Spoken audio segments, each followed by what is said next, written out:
tie dantis atrodo mano kaip, nežinau, kaip Amerikos kokios žvaigždės aktorės. Ir labai natūralūs ir turbūt niekas net nepasakytų, kad šitie dantis yra netikri, jie atrodo kaip aš su jais gimus atrodau.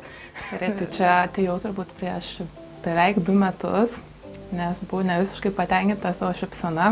Mano dantis yra tokie lietuviški geltoni labai, pakankamai maži man prie veido buvo.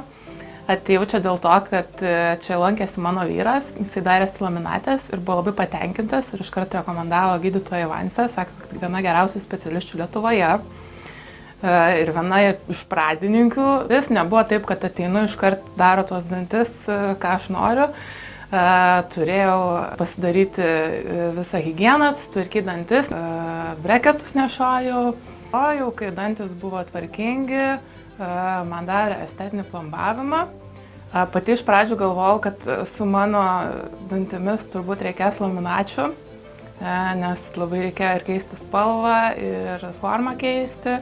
Kas man buvo svarbu, kad ir išlaikytų tuos dantis mano sveikus gana, nes patys mano dantis nors ir nebuvo labai gražus, bet buvo jie sveiki. Toks dabar rezultatas yra, labai patenkinta esu, atrodo dantis turbūt net geresni negu kaip laminatės ir sunku patikėti, kad čia yra tiesiog estetinis plombavimas, nes ir spalva pasikeitė, ir forma radikaliai pasikeitė. Ir dabar, kai žiūriu tas nuotraukas prieš tai, kaip atrodžiau ir dabar atrodžiau, tai yra didžiulis skirtumas. Ir labai natūralūs ir atrodo, kaip labai su gera genetika gimus.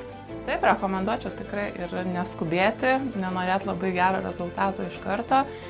Geriau lėčiau, geriau viską susitvarkyti, sulyginti, saugoti savo dantis ir turėti nuostabų rezultatą ir sveikus dantis.